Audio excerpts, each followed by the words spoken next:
to the Eagle Eye Podcast, the number one show to bring you all things Club America in English, from tactical analysis Pelota para la banda izquierda. to player updates. We've got you covered on all the latest news on Las Águilas. Now, let's start the show. This is the Eagle Eye Podcast.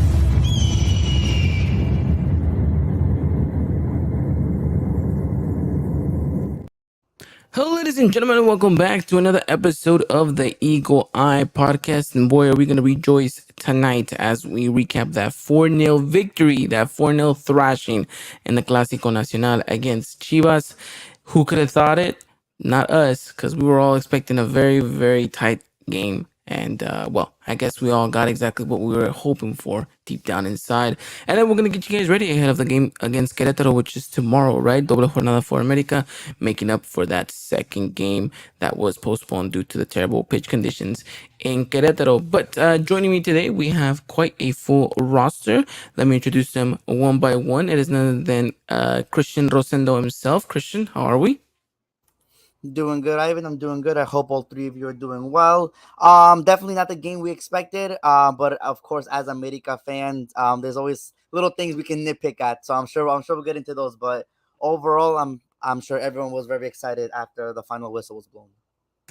Definitely. It was one of those games where you kind of walk away satisfied, but like you mentioned, you know, if we like being nitpicky here. It's So just our DNA, I feel like, at this point. That we can never be satisfied. definitely. Even if we win 10-0, there was still something wrong with the game, though. 1,000%. Yeah, it should. Well, we had like it was 10, but it should have been 12 type of It situation. should have been 12, yeah. Yeah. But alrighty then. Going down the line here is none other than AJ himself. AJ, glad to have you back. How you doing, my friend? Doing good. It was a very good weekend for me in terms of America. Both won both Clásico Nacional, so it's always good to hear. It was looking a little bit worrisome for the ladies down there on Sunday, but pulled it back. But exactly. I like it. And what a way to win it too, right? Close to the end, the 89th minute header. Wonderful goal, by the way. So yeah, awesome. Glad to hear that your weekend went well. And then of course, my neighbor in crime. Here we go, Chris Rivera. Chris, talk to us. How was your weekend?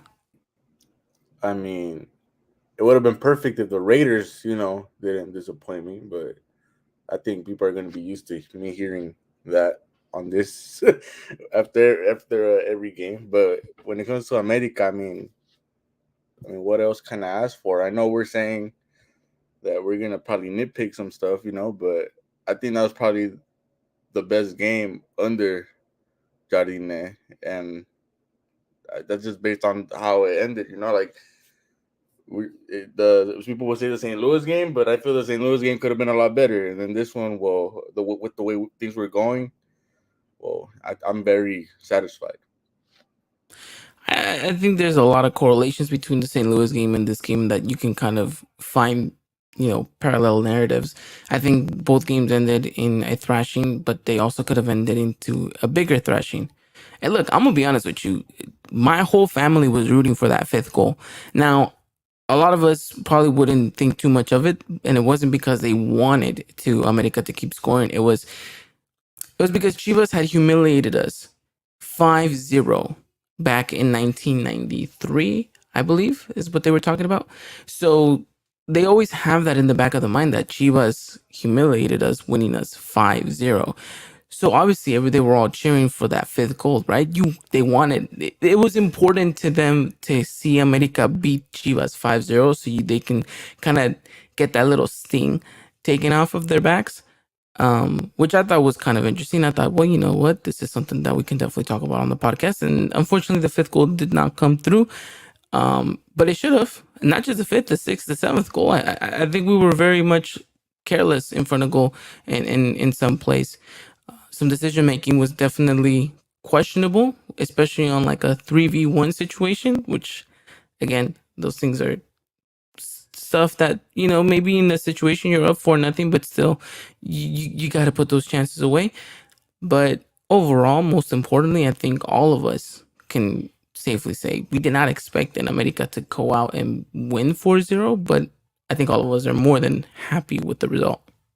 I mean, I predicted 4 goals from us. I just didn't think we were gonna keep the zero like we did.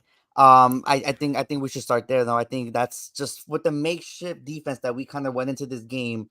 It just seemed very unlikely for us to kind of hang that zero on the scoreboard. And listen, big time Kevin Alvarez, big time Luis Fuentes, big time Ramon Juarez, and big time Igor Lichnowsky coming in clutch. It's like I said, it's just when you look at the line, you're like, wow, we're definitely gonna see one or two slide in tonight. But great game from all four of them on Saturday night. And you know what? And do I dare say that we have finally found our defense? Like the defense that we've been looking for. I know it's a lot. It's a lot to take away from one game, and the argument could be made: how much can you take away from a Clásico like this, or a game is mostly played through emotions rather than actual kind of your game to game situation like you do in the league. Um, because I don't know about you guys, but this game felt a lot more different than just like your average or typical Saturday night game. It felt like there was something to play for here for both sides, and so I think America definitely went out there and performed. And you saw the likes of Ramon Juarez; he was up for it. I mean, the Canterano showed out. I thought he had an amazing game. Igor, all of us were more than skeptical with him coming in. And even more so whenever Sebastian Cáceres was announced that he was injured, right? So it was like hours before the game that America posted out the tweet saying he's officially like injured and will be out for like a couple of weeks. And so now you thought, well, great, it's Igor or Lara with Ramon Juarez. And I just gotta say, Igor showed out, balled out. I mean, the play he did to set up that third goal, That was unbelievable. nice. It was nice. And what I like about this game also, it also proves that we're not just four dudes to just come on this and just talk nonsense. Like we actually kind of understand a little bit what was going on, right? So we called that Igor had a good percentage in aerial duels, and he was perfect on the night and on those, and I think that helped us a lot. For once, it felt like as the game was growing in, I wasn't really that afraid of any free kick that she was gonna put in or any corner kicks that we conceded. I actually thought that we were secure back there, and it was all thanks to him winning those duels earlier in the game that made me feel okay. So he knows positioning. He got the aerial duels down. Okay, there's something we needed and desperately. So, like you said, going forward and with all the injuries, I think we're going to see this pairing for a couple more matches to see if it really gels. And hopefully, it wasn't just a one-time fluke. But first, good impressions, though, I believe, from all of us.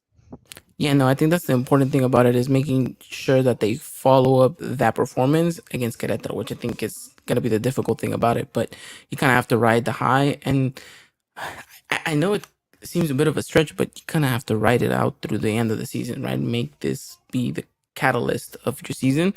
Just kind of build up on this because, like you said, the tougher teams are coming. Your Tigres, your Monterrey's, your Tolucas this weekend as well. So it's gonna be interesting. Jason putting out here now that we're praising defense. Let's show some praise to Luis Fuentes, 37-year-old playing like a 25-year-old.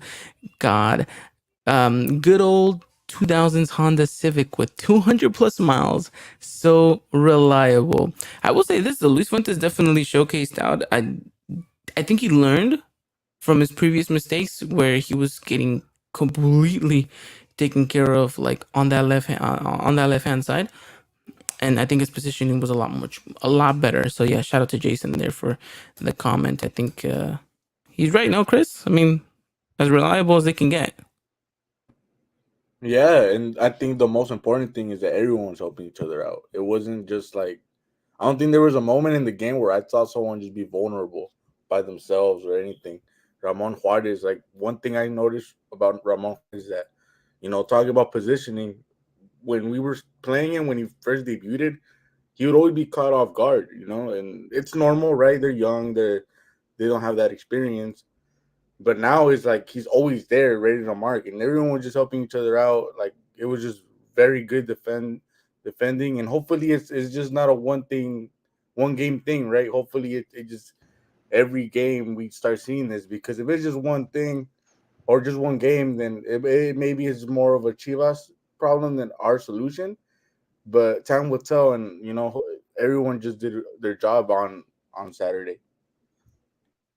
And the interesting thing about this, AJ, you look at this team and you look at the players that came in as well, right? A very stacked bench, by the way.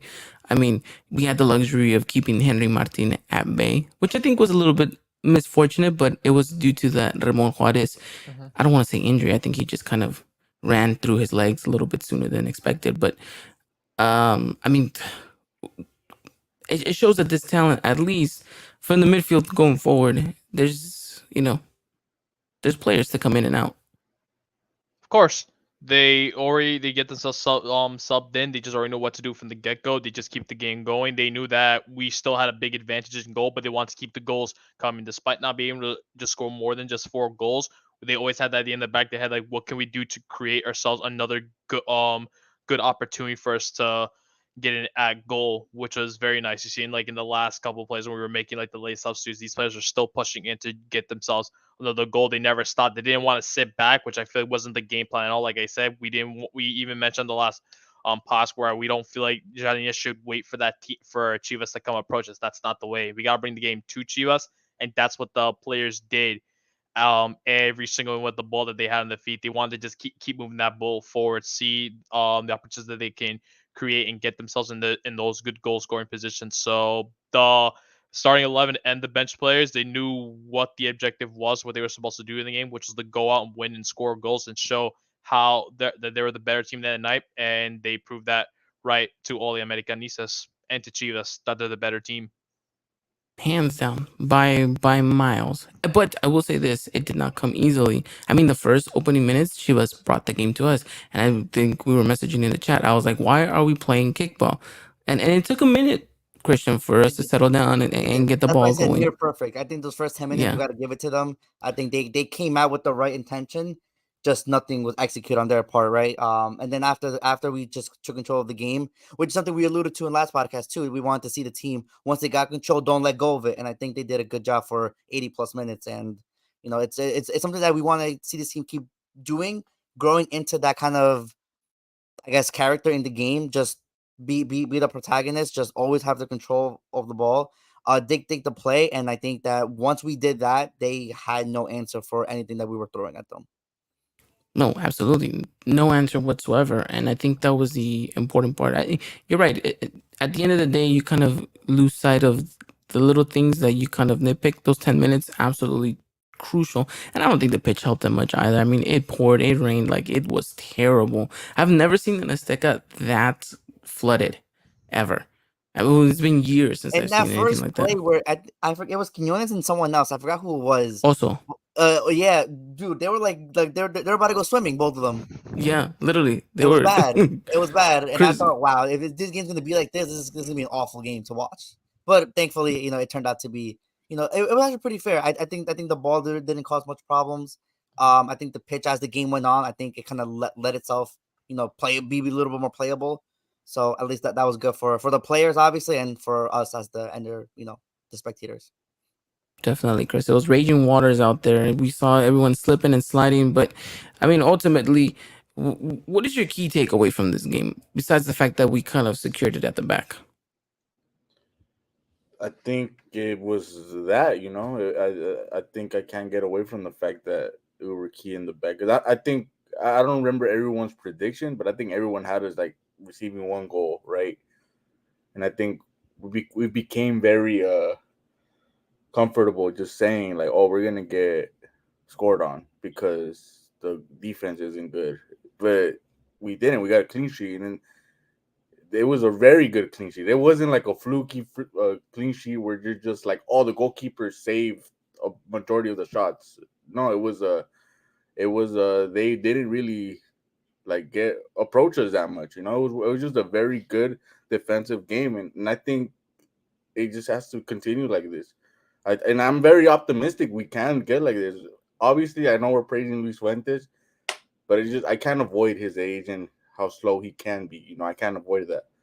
But other than that, like it's a very promising. Like if they were to sign Igor, and he has like in the end of the season, I don't think many people complain if the performances are exactly the way it was this Saturday.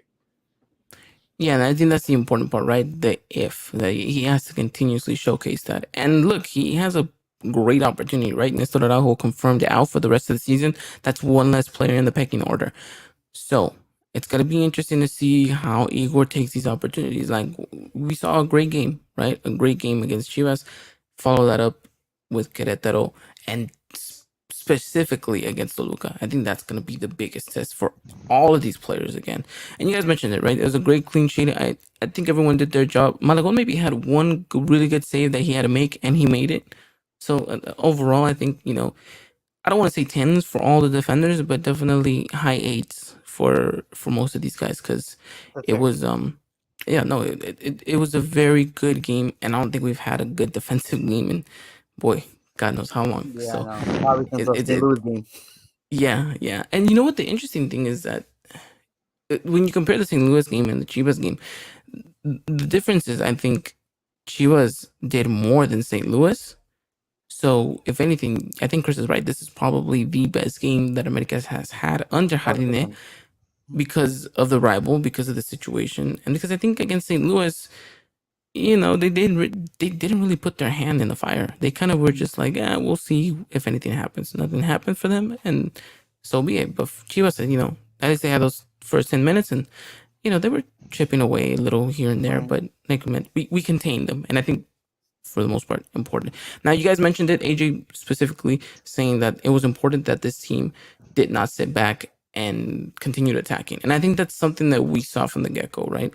We opened the scoreline and then boom, again, we kept going for it and we saw these chances being created. And I saw a couple of times throughout the game, I think when we were 2-0 up, America maybe took their foot off the gas pedal just a little bit, but remained with possession of the ball. And this is exactly what I mentioned, right? I don't want to see us defend with all 11 players behind the ball. I want us to be the protagonist and have them chase us. Mhm. And I think it paid dividend, I don't know what you would think, AJ. No, completely agree. Because I think it was like the opening like 2 minutes, Chivas got a goal.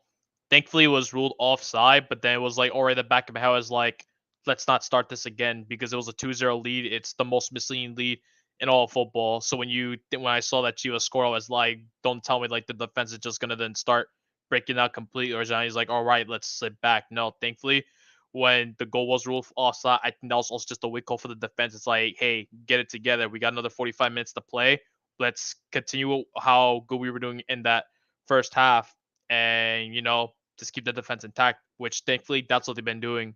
Just were getting a lot of shots in the side too, but they were all off target. Our goalie really didn't need to do much because our defense was on point. They were keeping most of the players contained. The only one that was maybe causing a little bit of problems was Piojo Alvarado, but he was the only dangerous player from that Chivas side on their side of the attack. So all in all with Medicup, just no, they did a really good job. They just kept themselves all intact. They helped one another out. If someone was out of position, another player will come to step in to at least help that player out until they can get themselves in the better position to go defend. So all for America on that night, just a really good job for them in both halves. They didn't take their foot off the pedal, maybe for like the first like open like couple of minutes in that second half, but then they got right back into it. No, yeah, I agree to that. I think it was impressive to say the least. Well, where do we go from here? I think it's interesting to note that we all had a player to highlight, but before we get into that and whether or not they perform to their standards, who do you guys think deserves man of the match? Because a lot of people would argue that it was Diego Valdez, but I personally am gonna say that it was Brian Rodriguez. I can see why you think it's Brian Rodriguez, but I Same. think that without Diego Valdez on that pitch, I don't know if we put up a performance like that. I just thought that number 10 was on it. Was on fire And he literally from was. minute one. Mm-hmm. So I don't know. I mean, but I do understand why, because Brian had a great game. And the point I was gonna make earlier when you guys said that it didn't seem like we stopped going forward, and it was mainly due to him because the plays were going right through him, and he was just the one taking on defenders left and right and creating spaces, creating chances. So I think a big chunk of this victory is because of Brian Rodriguez and his style of play, and finally we're seeing him start to wake up and kind of show his best version. So that's good for us and good for him, obviously. No, yeah, of course. I mean, I told you guys days like this would come. You just had to give him a little bit more chances, a little bit more faith. But his decision making still needs a little bit more refining. There's a couple of opportunities that I think if he passes it a different way, things would have been differently. So, no, but I mean, absolutely right. I don't want to discredit anything that Diego Valdez did. Christian, you mentioned it, right? Number 10 was going to be crucial, detrimental to this America side for a victory, and definitely showed out. And Chris, I saw someone on Twitter say that we haven't had that good of a number 10 in America since Cuauhtémoc Blanco. Is that fair? I would agree. He's talking about the position 10, not who wears it. Because I saw the comment, I saw the picture first, or the tweet, and I'm like, well, there's Cabañas, but he said, well, the person playing the position. And I mean, let's talk about it. Who were 10s? Montenegro, right? That's the first one after Cuauhtémoc, if I'm not mistaken. Yeah, after Cabañas. Cecilio. No, not who wore the 10, who played the 10.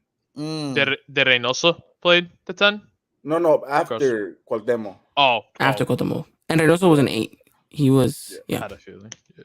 So it was, remind me, Chaco played, well, I don't know, that was before Cuauhtémoc. No, that was before. So number 10s would be Rolfi, Osvaldito played there for a little bit.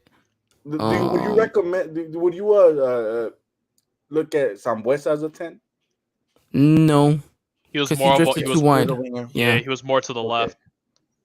Because I mean, if that's true, I mean, if that's really Cordova. I mean, he said Cordova. He did. Said Cordova. I even go off, bro. And I can tell you 14 reasons as to why he doesn't make the pecking order. But it's Diego Valdez. I mean, if you look at it from a position standpoint, it really is. Because I wasn't a fan of Montenegro. I don't know how you guys felt about him, but I was not a fan. That's Dylan's idol. Chill. I wasn't a fan right there. I don't remember other. I mean, there was. I think you can also make a case. I'm not saying I agree with the statement, but I think you can also make a case that he is probably the best 10 since Cuauhtémoc Blanco, the one to wear number 10. Yeah, I mean, if you don't take into consideration the Cabañas thing, I mean, and things because. And I think Osvaldito still ahead, even though I wasn't a fan, he won titles. That's a debate. But he won titles. But you know what? I think Dylan might be on your side on this one, Chris. I think Dylan definitely would be on that side. If I'm being honest with you, I wasn't a fan of Osvaldito. But let's be honest, he won titles and he wasn't like a liability or anything. It was like he did it. It's like he said, Dylan says, right? He comes in, clocks in, does his job, and gets out. That's what Osvaldito was too, you know. And when Osvaldito had a PK, I knew the net was breaking off after he shot that. Mm-hmm. Dude, he had no accuracy, to just shoot the ball and it's gonna go in. I don't care. Just like Cuauhtémoc. If we're being honest, it's just like Cuauhtémoc. No, Cuauhtémoc Cuauhtémoc definitely knew where he was gonna place the ball. But there was a time where he would just blast it. There was a time when he was go. What about his PK against France in the World Cup? Go look at that one. That's placement at its finest, right there. Well, later in his career, he did blast it a lot, which I'm not complaining, but he would blast it. I don't know, but there's only certain players in my lifetime that I have been able to be comfortable with them taking a penalty and knowing that they're going to come in. That's so fun that we're on this topic because that second Diego Valdez goal reminds me of that Cuauhtémoc goal against Cruz Azul. Oh yeah, I saw there was a couple people tweeting that. Yeah, not exactly the same. I think Cuauhtémoc is still better. It's just like the form and like the way the ball was placed that instantly brought memories. I was like, oh shit, that was. That's an interesting one. I would argue that maybe Diego Valdez's was a little bit more difficult with all the bodies and all the little space that he had. But Cuauhtémoc Blanco's is up there as well. I wish we could have like videos on this so we could play them both side by side. Yeah, just side by side. And that'd be interesting. We'll put it on TikTok and people will be able to tell us in the comment section which one they think was better, Cuauhtémoc's or Diego Valdez's. But overall, I think that the Chilean is coming to back to life. That point, back to life, and to that point where he is detrimental and he is important, right? And then we kind of knew this from the get-go, especially in League Cup. We missed him, 100% missed him. Leo Suarez, as great of a player as he is, struggled in that number 10 spot, and really no one else is going to be capable of doing that but Diego Valdez. So I it was good. It's good seeing him back in that role, in that form. And well, now he has Igor to kind of, Chilean with Chilean right Yeah. there. Mhm. Interesting.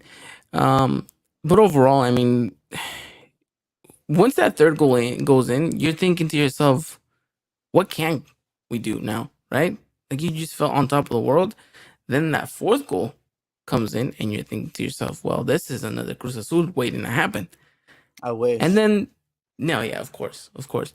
And then I think, unfortunately, because of the circumstances of the match, like we mentioned, right? If Ramon Juarez doesn't need the substitution, we see a Henry, and I think we see maybe at least another goal. I want to say, I had a feeling that if Henry was to go in, I had a feeling he was going to score.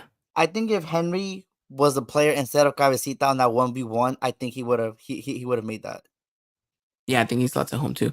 And man, the Cabecita thing frustrates me because it's It like does it's a frustrate me. That 1v1 should have been a goal. situation. Like you have to put that into the back of the net. That's bad. That's just Like let's just lack put of it, playing yeah, time, lack of confidence at his feet right 100%. now. That's Like exactly what let's that just was. put it this way: that miss basically cemented Brian Rodriguez's spot in the starting 11 for at least like another week and a half. A couple more matches for sure. Yeah, I could agree with 100%. that. So, But you but know it was what's funny frustrating. though? I think I see Cabecita a lot tomorrow night. I think tomorrow's like a game where you would put in Cabecita for like 40 minutes in the second half. Interesting. Oh, well, yeah. Could Well, see depending that. on the game's going, of course, and we'll get to that in a moment. But yeah, it's interesting. Sendejas coming in, scoring a goal, like we mentioned. Good for him. Good for his Good confidence. for him. Yeah, he was on that stupid little podcast that they were doing to hype up the Clásico, Oh right, yeah, with yeah. Nene Uh-huh. Beltran, Yeah, about that. and so and I know he was getting a lot of And who trash assisted talk. Sendejas? It was Chava. It was Chava Chava Reyes. Reyes. Yeah. Who would have Mhm. thought that? Not me. Definitely Definitely no. not me. Oh man, but I think for the most part, everyone showed out. If there's one player, and like, this is just me being pessimist here. If there's one player you had to be nitpicky about that you were like probably could have, should have done better, who are you picking? Julian Quiñones. Quiñones. Had to be Wow, him. We just say it at the same time. Quiñones. all Yeah. of us. Yeah, I think And Well, everyone's actually, gonna that pick was him. that was not going to asked be that my player. question for I that. honestly thought he wasn't really that much of an offensive threat. I think that if you were gonna get any, I guess, any Chiva defender scared, it was if Brian had the ball. I think everything was just going Mhm. through him. I think he was the most dangerous. I think that once he had the ball, I think that's when they were like, oh, like we gotta focus up. But when Quinones had it, it was like, okay, we know what we can do, but it was mainly just to pass the ball out to the wing, and then he was gonna wait for a cross. Yeah, he's Which the is obviously decoy. not really his game, but that's what he's been kind of tasked to do in these matches. So I understand, but hopefully we get to see Quinones shine a little bit more in the next couple of games now that Henry's back. But I think Quinones could have done a little bit more in this game for sure. You know what? For the first time, I wasn't nitpicky on him because I was actually seeing him perform the role, right? And like I was seeing him shield the ball, kind of play with his back to goal, having the players play off of him, which is why it worked beautifully on Saturday, the attack. Because in other times it was he wanted the ball and started just running down the field, and it was like chuck it to him, and it was like this is not gonna work. This is not our football. And so I was okay with his performance. I thought he had a. I thought it was funny with the shot that he took that they all automatically thought it was gonna go in, so they put the fireworks.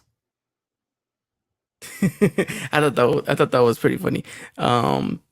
But yeah, no, I think the one player, and Christian, don't get mad here, the one player that I thought should have done better was Fidalgo. Only because I think he maybe lost possession 3-4 times in our own half. It didn't come up to nothing because, again, defense rock solid. There's just moments and instances where I think the semifinal game is still kind of in his head, you know? And No, I there think was definitely a couple plays where I think he fouled someone and he lost the ball on one. Mhm. He misplaced a pass on one. All within like an hour and a half near the half line.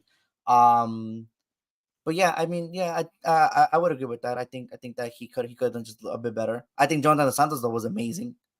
Absolutely cementing himself in that sense, and then that's why when you guys were when you gave your predicting start 11, I thought it was a little bit ludicrous to leave him out because he is such an anchor for But this then Richard team. came in, and then it was like he But I think at that point the dominated. game's I think that point's a little bit the game's a little bit lopsided, right? It's a little He easier still for flashes Richard to brilliance dominate though. that Still game. flashes brilliance on what's his name on Guti.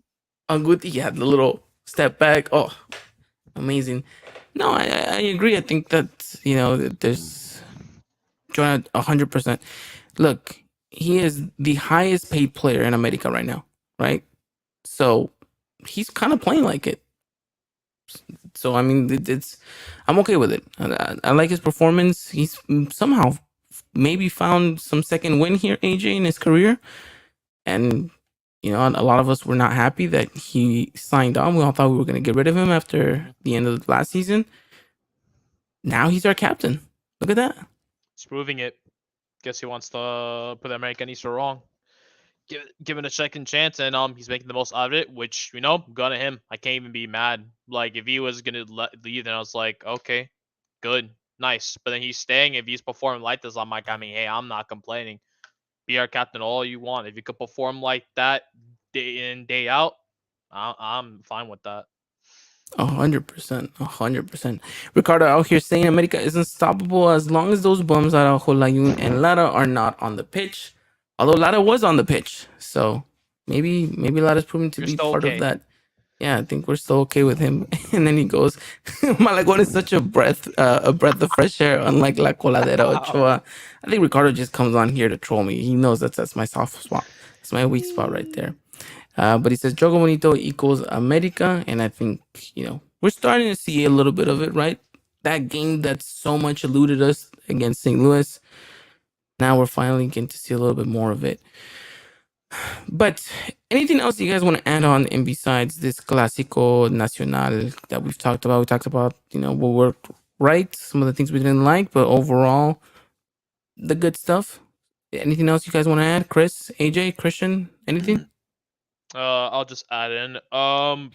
We definitely could have really scored more, but like I'll understand how we had a 4v1 and we somehow did not score that. That's like scratch my head. I'm like, we should. I think it might.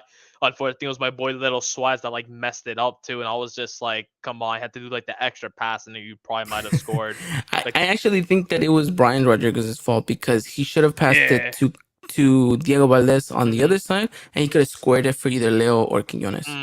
Yeah, it was that, and it just like obviously the one. I mean, like that one's kind of just unfortunate. Like Chris shows just the lack like of playing time and all that. So I was like, all right, that's fine. But it's one of those things. It's like, damn, I wish that would have went in because at that point, it's like we definitely humiliated Chivas at that point. I really But wish that fifth goal came. I yeah, really did. that's Oh what I no, was trust waiting me. for. I know I was like, we still My could dad and score all my more. uncles were too. I was blue bottom on that fifth goal. I was like, damn, should have came. And the other thing, Vega couldn't handle America. The fact he had to get subbed out the half, I was like, Halftime. like Banovic, it's like, wow, you took out arguably like your one of your best offensive threats, and it's like, yeah, he just could not do anything. So for that to happen, I was like, I think that was a wrap at that point for me. And my opinion was like, I think that's game. If we were being if, cocky enough, I was like, that's game. if he can't do it on a rainy night at the Azteca, what makes him think that he can do it on a rainy night at Stoke? Hey, the funny thing is, I seen someone put like name all the America players that have scored a goal in the Clásico before Alexis Vega, and it was just a thread of like random players that have scored in a Clásico, and then there's like him with 0 goals, 0 assist. He just Yeah, I can't. mean, he Yeah. struggles against us. He definitely struggles against us. I mean, I think he lives off the highlight that he scored that goal against us in the semifinal That's what in that's Toluca. what me and my dad were talking about. It's like he got big because of that one goal he got against, and then all the media was on him. And he's just been flat ever since. If we're being So, honest. but Chris, That's were you fair, gonna Paul. add anything else? Oh no, I was actually gonna bring up that mistake of Leo Suarez. Like I didn't remember who was the guy behind Leo Suarez. It was Cabecita Quinones. No, Skinner. Quinones. Yeah, my dad was just like, This is what you need to give it sooner. Like that's the thing about Brian Rodriguez I just don't like. His decision making is always a little bit too late. And I think Yeah. if he were to just be on time, he would have crazy amount of assists, or goals, And the fact that he's still having like I don't know. Let's talk. Who's our best player this season in your guys' opinion? Probably Diego Valdez right now. I'd say it's a toss between him and Brian Rodriguez. If I want to be Yeah, honest, it's that's between what those two. that's what I I go number think, 10. and I think it's like really really close. Mm-hmm. But even then, like you say Diego Valdez, and it's not bad. But the fact that we complain about Brian Rodriguez having those like late responses, and he's still like number 2. So Yeah. very impressive. No, of course. And like I said, look, like I am a Brian Rodriguez fan. Like but I will sit here and say that he has not had his best moments with America. There's points in time where I think that decision making is going to cost us, and it has cost us goals. So I think it's one of those things that hopefully with more game time it becomes a little bit more refined. It's a lot different going from playing in the MLS and playing in Uruguay and then having to step up in the Estadio Azteca week in and week out. It's, no easy task, but hey, kind of is what it is in that situation. But yeah, hey, I'm just happy that we're getting to see a very well Brian Rodriguez and hopefully a very polished Brian Rodriguez by the start of the year. Because I think that's going to be detrimental. It's going to be important. Crew Epicness saying, Chris, did you think Fidalgo showed up today? You mentioned last episode that he needs to prove himself again. I had higher expectations. I'm not gonna lie. I wanted him to have more of an impact, but I'm not complaining of his game either. I thought he had a very solid game. I just wish it was more aggressive, I guess, in the sense of assisting and all that. But I think that's just his game. It's just maybe his expectations that he will never really reach because that's not his game. But solid in the end of the day. You know what? I think I remember. I don't know when. It was a podcast we had. It was a while back. I think when he first originally got that number 8. Because when he came in, he had Paulo Aguilar's number, right? The 22. Or was it 21? I can't remember. And then he got the 8. And then I kind of made that. I've always made these outlandish comparisons. And I was like, is he gonna be the best number 8 that we've ever had? Like up there with Carlos Reynoso. And now I'm just thinking about it, and I'm just like, wow, that was a bar maybe too high. Even I shouldn't have done that or spoke that into existence. But hey, Fidalgo, I think, for everything that he's kind of had to overcome, little by little, we're seeing the better of him. And I think the fact that he plays in this Clásico, America wins, the way that we win helps his mentality. And I think now we get to see a much better Fidalgo week in and week out. So I'm going with that one. Boy. But yeah, no, trust me, I like Fidalgo. I really do want him to succeed, regardless of what Brian has to say. Yeah, man. Get Brian out of here. Shout out to Brian.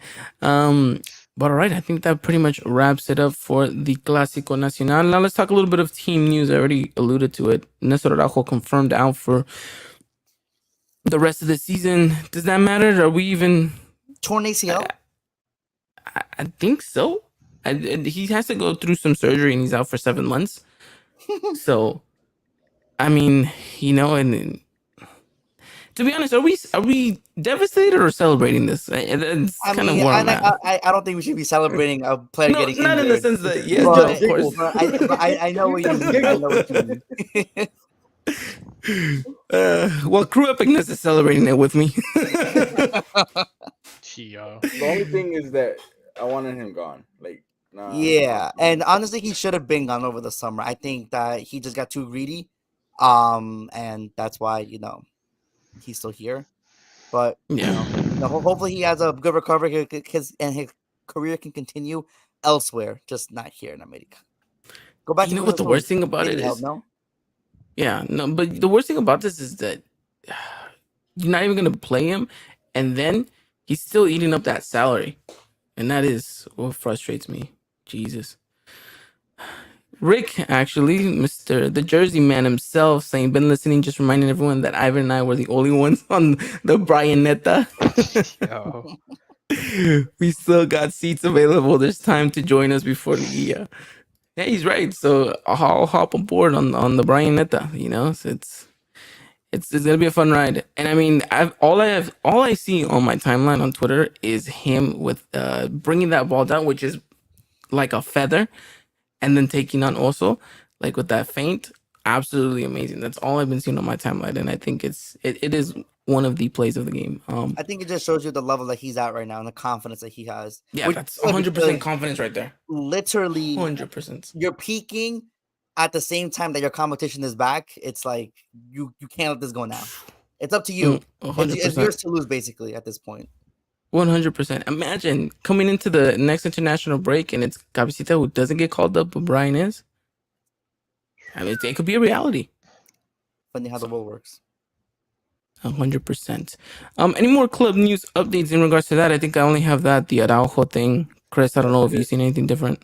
Cáceres is out for 2 weeks also. Mm-hmm. Yeah. Oh, yeah. I talked about that a little bit. Yeah, That Cáceres one is out for stings a 2 little weeks. bit more. That one stings a little bit more because now you look at the center back room and it's Emilio Lara, and then I was reading I think Luis Fuentes is ahead of him as an emergency CB. So that's kind of scary, Yeah. But hopefully God is in our side. How's Reyes doing? I don't know. They didn't say anything about Reyes, did they? I think he's out for another week. Another week? Yeah, I think that's what the prognosis is on him. Hmm. So I think they're forgot expecting about him, too. Cáceres and Reyes to kind of line up a little bit in the return dates. So we'll see that. But yeah, you're right. Defensively speaking, center back, the one place we didn't think we had depth, somehow we managed to scrape up 2 more defenders, and might be It's looking potentially bleak our back best there. center back partnership. At this point. Yeah, it definitely is at this point. Oh my goodness. But yeah, we'll keep you guys updated on that. Make sure you guys follow us on Twitter at Eagle Eye Podcast, and we'll bring you guys all coverage with the updates on how everyone is doing. Rick saying, bad thing is we're down only 2 real center backs, as bad as Araujo has been. We don't got anyone else if Ramon or Igor go out. And I think you guys mentioned it's Lara, but it sounds like, Fuentes might be Lara higher came in that in pecking order. and almost conceded a goal for us. Yeah. No, yeah, I know. Oh God. It's scary. That Absolutely looks bad scary. on him. That looks bad. So I don't know, man. That boy's got to step it up somehow because it's Just not loan looking him out good. at this point. Yeah, I mean, you saw the wonders it did for Juarez. He can't play for the youth academy anymore. He can't be called up to those. I think you could. Why Yeah, he don't they can. play him? They should really just consider him. I know we don't have. We're talking about depth, right? But I'd rather if there's someone else there is going to give us the same type of game. Just do a swap and just let him get because all you hear is people say how in love they are with the talent, and I'm not going to sit here and say there's no talent because we've seen it, right? It's like me and AJ were saying before the podcast, it's just a mature thing, and alone will be perfect. We saw Ivan's boy Cordova when he went to Necaxa, right? Or even right now, or Ramon Juarez, right? It could be good for them. I'm not against the loan, but I think if he's that bad, you think you could look at him against the youth, right? If he's really bad there, then maybe that talent was just a fluke. Who knows, Damn, Chris, I really want Mau Reyes to debut at one point during the season. Yeah, we loaned them, and then we loaned them out to my goodness, Expansión. dude. Yeah, I know, dude. I'm just saying, oh man, I really hope the coaching staff takes a look at him and is like, damn, that's our left back solution right there. That It's kid him is or so Keane. good. We'll see. I really don't want to spend We'll see. on the Maybe other next season. youngster somewhere else, right? Like Omar Campos just seems kind of like it's a cool signing, but then you look at the academy players and you're just like, look, if you're gonna spend That on could be our someone, cool that's signing too, right. Yeah, like if you look at the academy players, they're the same age. They when they given the chance, they've kind of given those type of games. Maybe just try them out a couple games, and if they suck, well, the window's open. Let's say if it were to be Right. open in the beginning of all Part that. of me hopes that the reason why they loaned out Maurez is to get him kind of in tune to hopefully maybe consider him for next season, even as a backup. But that's just wishful thinking, I guess. And hey, we'll keep our fingers and toes crossed for that because it would actually be ideal because you save yourself some money in the long run, but potentially could find yourself a gem in that spot which we desperately been needing. So I think that's it. That does it for club news. I don't really have anything else here, but America actually traveled to Querétaro today They did. via bus, as you guys, for those who aren't too familiar with the geography of Mexico, it's about like I want to say It's a 4 hour 2 hours. drive. No, it's four Yeah, hours. it's a 4 hour drive. That's Yeah, not bad. and I'll, They're in their nice Mercedes bus. True. yeah. That bus is nice. It is. That's really, really nice. And might as well just start talking about the game because Crew Epic is saying, does Henry start against Querétaro with Quiñones? And I want to bring up the question as well. Is it, hold on, wait. I'm being thrown off by this. Ricardo saying, it's like if America played with MAGA hats during the game. Chivas were scared. Freaking Ricardo. Alrighty then. Let me go back to my question. Is this a game to experiment because you're potentially facing off against a lower side? Or is this another situation where don't move anything?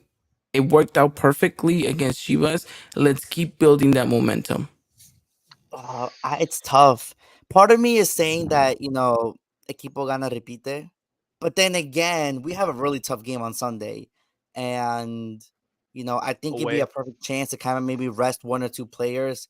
But then again, if we win this game, we're first place, right? I think we all want to just secure that first place spot heading into the weekend.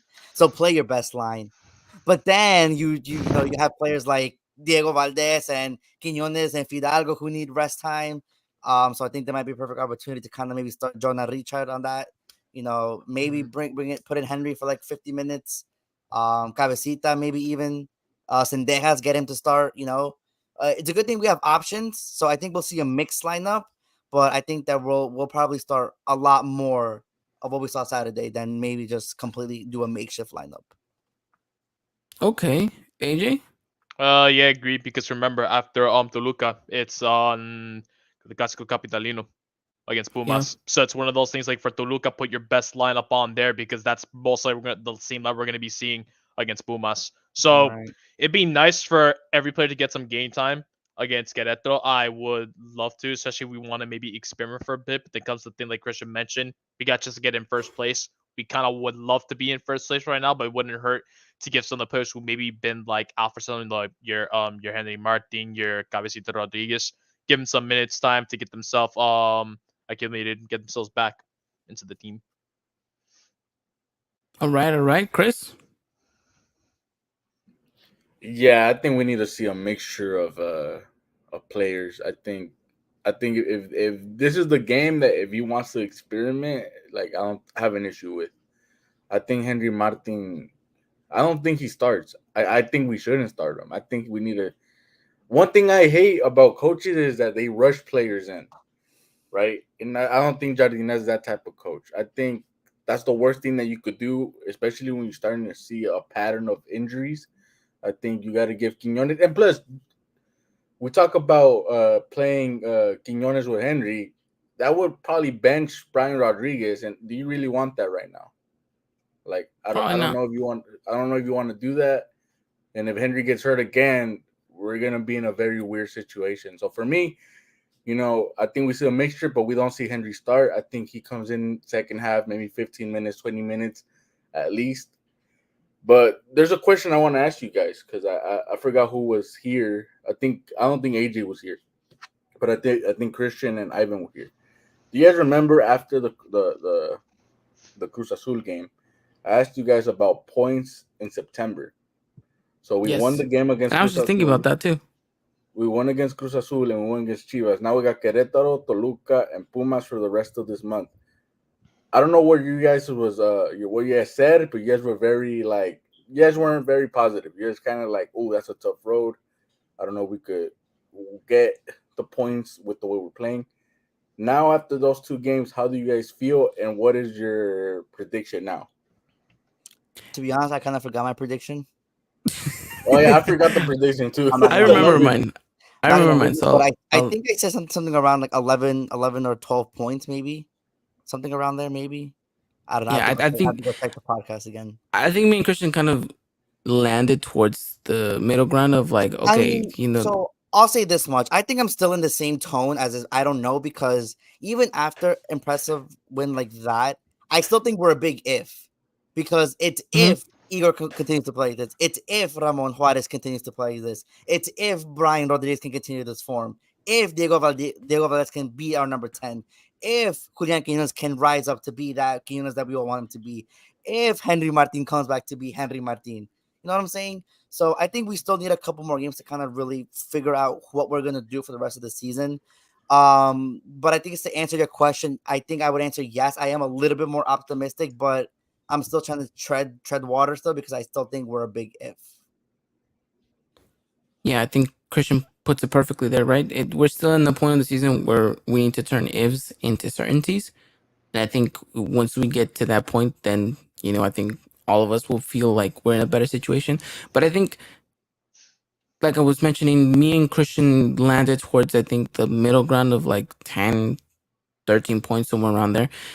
And ideally, obviously, 15 was what we wanted. But I still think that, this Querétaro game low key worries me a little bit. I'm not going to lie to you because it's Querétaro One of those away on the games road. for It's sure. it's one of those games that you just know that for some reason America ends up playing ugly.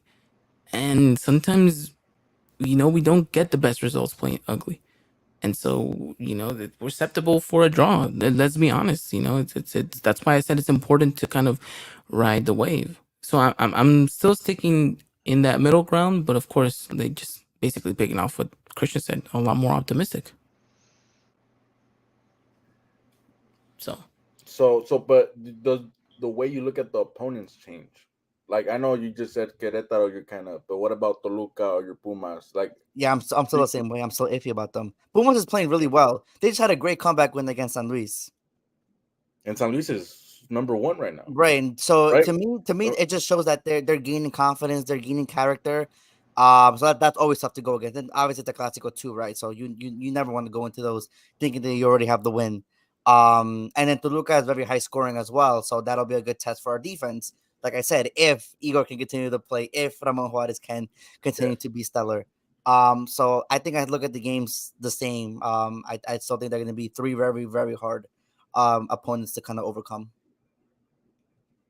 yeah, no, I agree 100% on that because it's one of those things, right? Toluca away, another one of those difficult games where America always finds a way to complicate their life, and a Clásico versus Pumas, it's sometimes up in the air, right? I think that one's a little bit more in the air than when we play against Cruz Azul and when we play against Chivas.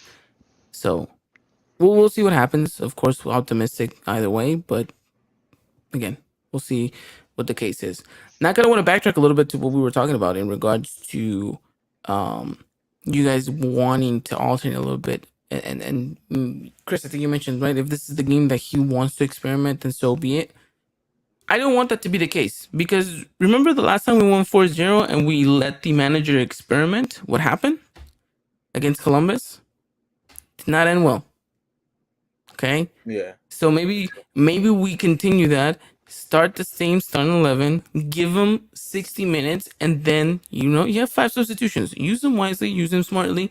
Manage the game how it's going, and then give some of these players I would like your Valdez's, like your Fidalgos, a I break. would like to repeat the lineup and then like around 50, 55, just then start your makeshift stuff. Yeah, At that in this game type of game, I'll allow it. It's just because it's mid game, tough game on Sunday, and obviously some players need rest.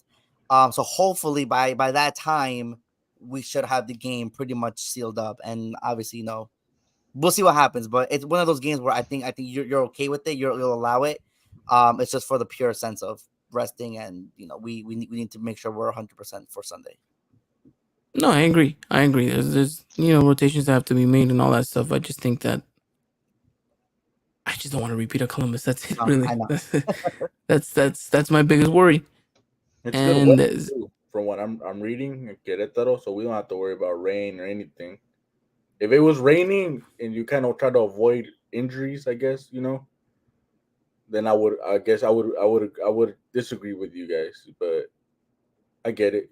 I get it. You don't want to go and kill momentum, and then you go into Toluca where it's a very hostile stadium. They hate us. I don't know if you guys seen the video on TikTok where they're interviewing Toluca fans and they're saying, "Who do you guys like to beat the most?" And they're most of them. There's some people that say Pumas, but for the most part, it's all American. All right. yeah, And that And yeah. stadium Ivan, has you never really been remember, nice to us, honestly. We and always Ivan, you struggle. Mm, remember the feud we had with them in the 2000s. Like it's maybe it's forgotten yeah, now, yeah. but that game used to be something, bro. And They used to and own us maybe for a from the while. I'm not gonna lie to you. oh yeah, they would destroy us. Yeah, I mean, one of their best goals from their most decorated player came against us, right? That goal, Cardoso I see scored. that. Mhm. I see that video So almost every year, brother. And like the most random soccer pages posted too. Yeah, no, and like I said, that stadium never been nice to us anyway. So it's always a challenge when we go there.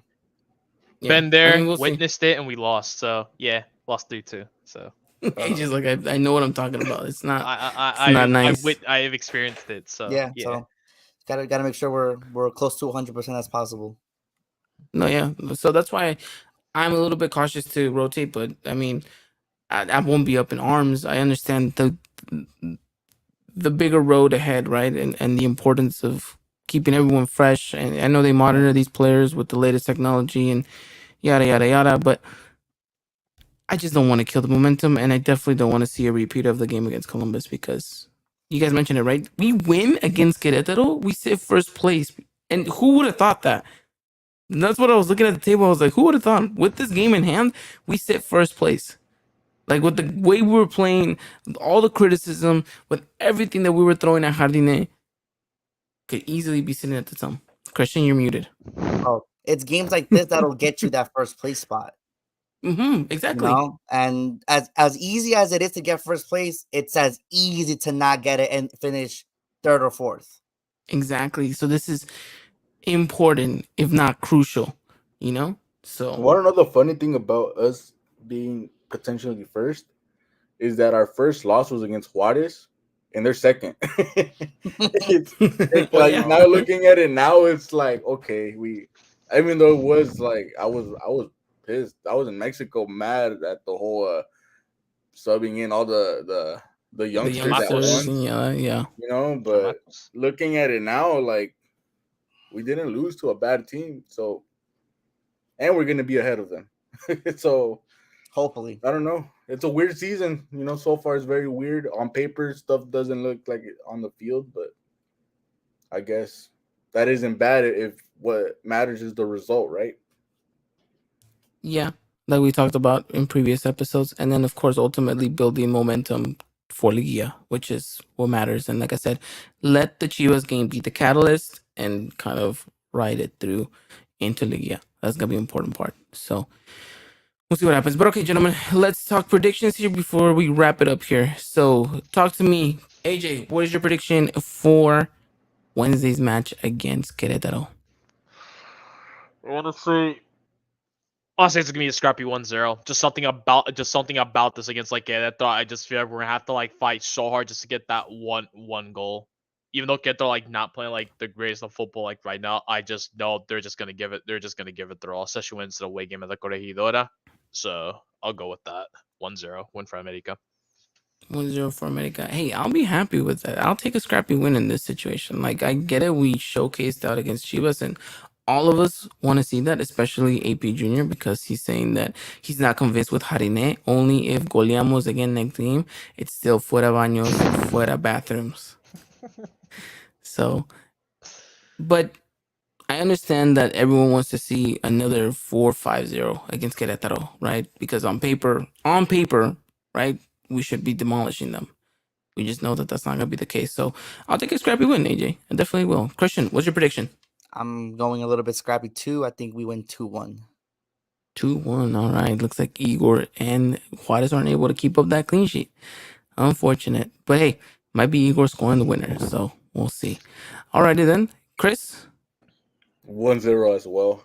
It's funny how we view this game compared to Chivas, right? It's just the nature of it. I Yeah. think we all understand what tomorrow is gonna be like. So I mean, I hope Hey, we're wrong. I hope we're like I wrong, and said- it's another 4-0, which would be amazing. But it's just like Like, we've it's- seen this too often. I won't be honest with you, and I call this the Ivan and Tapia Clásico for funny reasons. Tapia. But whenever we face like a canterano or a next player, they show out. And if he starts, I just see some like crazy saves, and I see like America Twitter just going off saying, "Oh, why would we stab Oscar when this guy's like so good and all that?" And I just think it's gonna be one of those games where the goalkeeper shows out and they're gonna go after Ivan in the group chat. It's either him or Alisson starting in goal. It's one of those two. It's one or the other. Look, we'll see. Hopefully it is him. I kind of want him to show his true colors and for all you guys to be like, you know what, Ivan, you were right again. So we'll see what happens. But okay, another scrappy win there for Chris. Let me give a couple of. Let me see. Ricardo had given his prediction here. He said that America was going to steamroll past Queretaro and win 3-1. Right? Rick saying 2-0. Crew Epicness saying 2-1. And AP Junior saying depends if Igor and Juarez starts with 0 Layun. We're winning it 3-1. I don't know what the result's gonna be with a Layun, so I'm a little scared to ask. But okay. I'm going. I mean, dare I say it? I said it against Chivas and it worked. So I'm going 3-0 for this one as well. I think we can do it again. We can go out there, showcase, score some goals. I know I'm being delusional, but hey, sometimes you gotta drink the Kool-Aid. You gotta drink the Kool-Aid. You're acting like me when I first joined the podcast. Kept 3-0 every single time. Look at you. One of us has to be the ludicrous one here. Down for it though. Yeah, no, of course. You got to speak it into existence in that sense. So I'm going 3-0. Look, ultimately, we'll have to wait to see what happens, right? Less than 24 hours away from kickoff. So we'll keep you guys up to date with everything over on our Twitter. So at Eagle Eye Podcast. It should be a good one. And yeah. Anything else to add on, gentlemen, before we wrap it up here? No, I think I've said everything I wanted to say. Just always a great time chatting it up with you boys about Club America, and hopefully we get the win tomorrow. And they're always a little bit better whenever we beat Chivas, huh? Just always. It's always nice beating them. It's always nice. Ideally, definitely ideal. AJ, Chris, anything else to add on? King son Chivas. As Jocelyn As Josh would say, and Cascuevas said in the Azteca, King son Chivas. I don't know who they are. I like it, Chris.